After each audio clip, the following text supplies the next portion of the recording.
Hi friends, welcome to our YouTube channel Knowledge Academy. The main aim of this lecture is to discuss about the TSPSC General Studies questions in a very detailed manner. If you like the content of our channel, then please do like, share and subscribe our YouTube channel, and don't forget to press the bell icon button. So whenever you upload a new video, the direct notification comes to your mobile. If any improvements in your lectures, then please do comment in the comment section. We will definitely include all those improvements in the coming lectures. So why to waste more time? So let's get started. So now we are going to solve the 46th question. See the question here.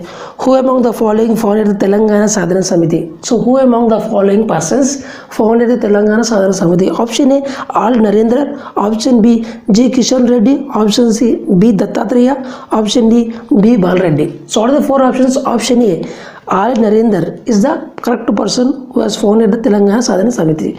So let's discuss something more about this one. So now we are going to discuss some of the important facts of the Telangana Sadhana Samiti. So in short manner we are going to write it as a TSS. TSS means Telangana Sadhana Samiti. So Al Narendra he is a MP from BJP party. So Al Narendra was a MP from BJP party and he was MP from the Medak constituency. So Al Narendra was a MP from Medak constituency and he was belonged to the party BJP. So he left that party. And he made a new party. The name is TSS in the year 2001 year. So he left the BJP party and he started a new party. That party name is TSS. At that time the Telangana and the Andhra Pradesh are combined to each other. So therefore at that time this party main aim or agenda of this TSS party is nothing but in order to have a new separate state for the Telangana. So on the year 2001 year, this party was started. The main aim or agenda of this party is to create a separate Telangana state. It is nothing but a one political party, and he was the leader of that party. So after the 2001 elections, this party has achieved very less number of seats. So therefore, in 11th August 2002, TSS merged with TRS because of less number of seats. So in 11th August 2002, TSS merged with TRS because after this creation 2001 year, in the next election, the number of seats achieved by this party is very less. So that's why the party leader merged this TSS party with the TRS. This is the date. On 11th August 2002, TSS merged with the TRS. So TRS is nothing but Telangana Rashtra Samiti, and it was founded on the date 27th April 2001 by the CM KCR. So Kalvakonda Chandrasekhar Rao. So he was founded by the KCR, and the election symbol of the TRS party is the car. So this is a very important facts of the TRS. TRS means Telangana Rashtra Samiti. It was founded by the KCR on the date 27th April 2001, and the election symbol of this TRS is car. So therefore, in all these things you need to remember the Al Narendra is the main person who has founded the party TSS in the year 2001 year. But after the elections, this party has a less number of seats. So because of that, in 11th August 2002, he merged the TSS with the TRS party. And the main agenda of the TSS party is to create a separate state for the Telangana people. So now we are going to solve the 47th question. See the question here. Who established the Adi Dravida Sangam? Option A, Bhagyareddy Verma. Option B, Subedar Sayamma. Option C, B.S. Venkatrao. Option D, M.L. Adaya. So what are the four options? Option C, B.S. Venkatrao established the Adi Dravida Sangam. B.S. Venkatrao established the Adi Dravida Sangam. So let's discuss something more about this person. So now let us discuss something more important facts of the B.S. Venkatrao. So he was founded the two things which are called as the Adi Dravida Sangam in the year 1922 and also the Adi Hindu Mahasabha in the 1927. So in the question they asked, he founded the Adi Dravida Sangam. The person who founded the Adi Dravida Sangam is nothing but B.S. Venkatrao, and he also founded the Adi Hindu Mahasabha. So in the examination there is a high probability to ask the other question, which is who founded the Adi Hindu Mahasabha. So therefore Adi Hindu Mahasabha was founded by the B.S. Venkatrao.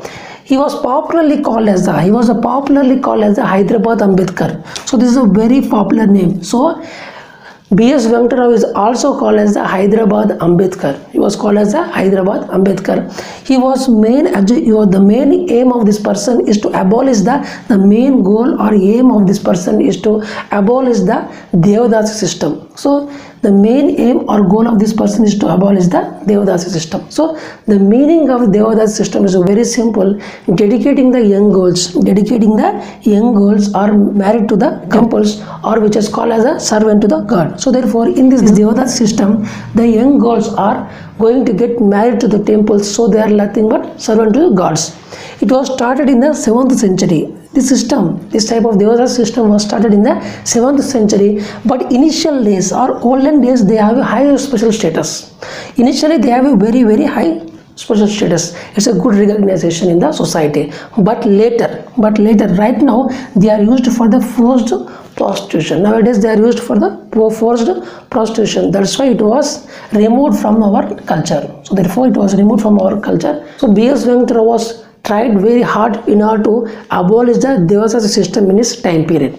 So the meaning of this Devadasi system also I have told you. So in this, all these things, the important facts are: he was founded the Adi Dravida Sangam in the 1922, and he was founded the Adi Hindu Mahasabha in the 1927. He is also called as the Hyderabad Ambedkar, and he worked very hard in order to abolish the Devadasi system. Devadasi system is nothing but a dedicating the young girls to the temples, or they are going to get married to the temples. But initially, in the olden days, they have a very, very high social status or the very social recognition in the society. But later, they are forced for the prostitution. They are forced about the prostitution. That's why this was not a good system. So now we are going to solve the 48th question. See the question here. In terms of geographical area, the position of Telangana state in India. So in the terms of the land, how much amount of geographical area, the position of Telangana state in India? Option A 11th, option B 12th, option C 13th, option D 14th. So what are the four options? Option A 11th. So in terms of the geographical area, Telangana stood in India as a 11th position. So let us discuss something more facts about this one. So now we are going to learn some of the important facts of the Telangana.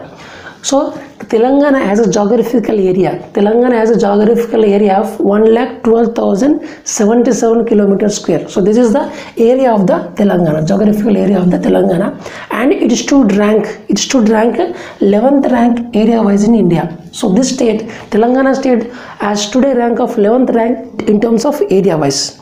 So Telangana has geographical area of 1,12,077 kilometers square, and it stood 11th rank when compared to the area wise in the India.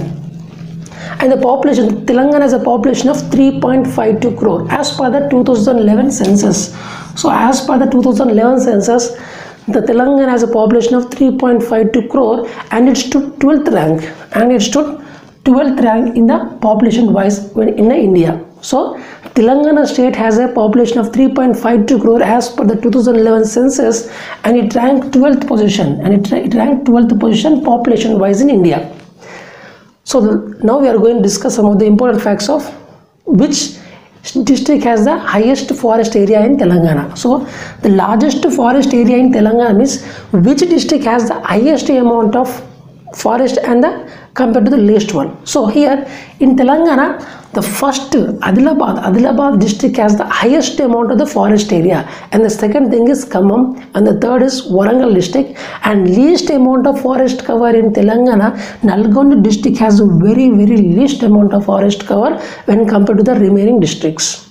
So in Telangana there are total 33 districts. Out of the 33 districts, the Adilabad has the highest amount of forest area, and the second is Khammam, and the third is Warangal, and the Nalgonda has a very, very least amount of forest area in Telangana.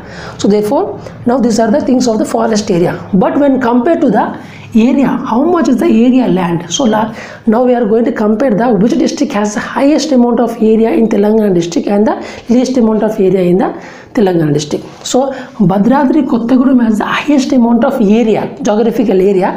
Bhadradri Kottagudem district has the highest amount of area in compared of area, geographical area, and similarly Hyderabad district has a very, very least amount of geographical area in terms of district wise. So therefore in the question, if they ask which district has the highest amount of geographical area in Telangana, means Bhadradri Kottagudem, and if they ask which district in Telangana has the least amount of geographical area, means the answer is Hyderabad. But when they are asking about the forest, which district in Telangana has the highest amount of forest area, it is Adilabad, and the least amount of forest area in Telangana, which district has the least amount of forest area in Telangana, is nothing but Nalgonda. In Telangana, the Rajya Sabha seats are 7. So from Telangana, the Rajya Sabha seats are 7 and the Lok Sabha seats are 17. This is also very important questions in the examinations when compared to TSPSC. So how many seats are there for the Telangana in Rajya Sabha seats are 7, and similarly for the Lok Sabha seats they are 17 from Telangana. So these are the important facts. Now if you see in India, which state has the highest amount of geographical area? So Rajasthan has the highest amount of geographical area in India, and similarly the smallest, very least area, geographical area is Goa. So the first rank in the terms of the area, which state has the highest amount of geographical area in India? Which state? The answer is Rajasthan. And the least amount of geographical area is nothing but Goa. But we are going to compare which state has the highest amount of population. In India, the Uttar Pradesh state has the highest amount of population. It has the least number of population in India is nothing but Sikkim. These are the important facts here. I am repeating it again. Telangana has a geographical area of this much and it ranks 11th rank. And Telangana has a population of 3.52 crore as per the 2011 census, and the list and the current data will come in the 2021 year. This year we are going to get the correct accurate data census, 2021 census. So here in population wise it is a 12th rank in Telangana state as a 12th rank in population wise, but area wise it is a 11th rank. So in Telangana, if they ask which district has the highest amount of forest cover means Adilabad, least forest cover means Nalgonda. So the number of seats Telangana, Rajya Sabha seats from Telangana is nothing but 7. For Lok Sabha seats it is nothing but 17. So now if they ask district in Telangana has the highest geographical area, which district means Bhadrati Kottagudem. Least geographical area district in Telangana is Hyderabad. And similarly here the largest geographical area, which state has the largest geographical area in India is nothing but Rajasthan, and if they ask the smallest is Goa. But in terms of the population, which state in India has the highest amount of population, it is Uttar Pradesh, and the least one is Sikkim. So all this data are for the as per the 2011 census only. So now we are going to solve the 49th question. See the question here. Laknavaram Lake is located in the district of. Laknavaram Lake is located in the district of. Option A Jayashankar Bhupalapalli. Option C Jangam. Option C Warangal Rural. Option D Sangareddy. Out of the 4 options, option A Laknavaram Lake is located in the Jayashankar Bhupalapalli district. So let's discuss something more facts about this one. So now we are going to discuss some of the important facts of the Laknavaram Lake. It was built in the 13th century by the Sri Ganapati Rudradeva, and he belongs to the Kakatiya dynasty. So it was built by the Sri Ganapati Rudradeva. At that time he was the ruler and he belongs to the Kakatiya dynasty. So in the 13th century this lake was constructed. So this lake is located in the Govindarao-Pet Mandal. This lake was located in the Mandal of Govindarao-Pet, and the district is Jayashankar Bhupalapalli district. So this lake is located in the Mandal, Govindarao-Pet Mandal, and is located in the district of Jayashankar Bhupalapalli district. This district is very famous for the 160-meter hanging bridge. This hanging bridge is present on the islands of this lake. I will discuss this one later here. So this district is very famous for the 160-meter hanging bridge. So here this lake has an area of 10,000 acres. So this lake spreads over the 10,000 acres. Because of this lake, it is going to irrigate the land of 3,500 acres of the land. This lake is going to supply the water. Means it is going to irrigate this much amount of land. And total there are 13 islands are present in this lake. So here, suppose this is a lake, right? This is a lake, Laknavaram Lake. So let me assume there are 3 islands. So there are 3 islands, 1, 2, 3. So on these 3 islands there is a hanging bridge. So hanging bridge is going to connect these 3 islands, 1, 2, 3. So therefore this is nothing but the bridge here is a hanging bridge. Hanging bridge means there will be no basement here. So therefore it is called as a hanging bridge. So it's like a thread. So this is a hanging bridge. So this hanging bridge is going to connect the island 1, 2 and 3. So that's why the Jayashankar Bhupalapalli is very famous for the 160-meter hanging bridge. So this is the total length of this bridge is 160 meter. So therefore these are the important facts of the Laknavaram Lake. It was built by the Sri Ganapati Rudradeva in the 13th century, and it was belonged to the Kakatiya dynasty. It was present in the Govindarao-Pet Mandal, and it is belongs to district of Jaishankar Bhupalapalli. It is very famous for the 160-meter hanging bridge. The hanging bridge is going to connect the islands which are present in the Laknoran Lake. Only the 3 islands, 1, 2, 3. So this bridge is called as a hanging bridge because there will be no basement here. So therefore here the lake has an area of 10,000 acres and it is going to irrigate the land of 3,500 acres, and there are total 13 islands are present in this lake. But this hanging bridge is going to connect only the 3 islands. So now we are going to solve the 15th question. See the question here. In India, which sector provides highest employment?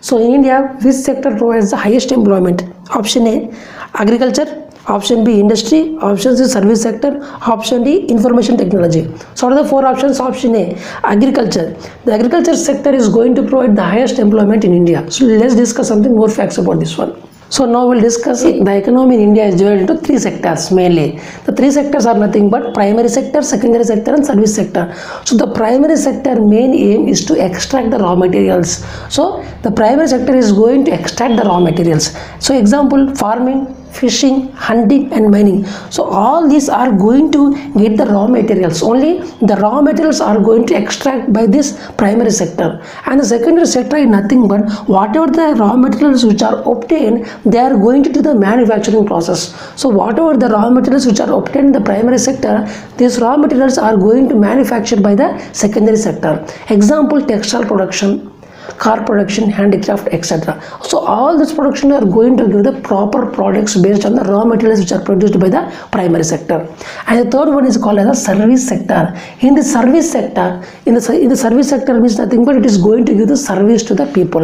Example, healthcare is nothing but hospital. Hospital is nothing but a service sector. And telecommunication, mass media, information technology, all this belongs to the service sector. Means this all these sectors are going to give the service to the people. So therefore it is called as a service sector.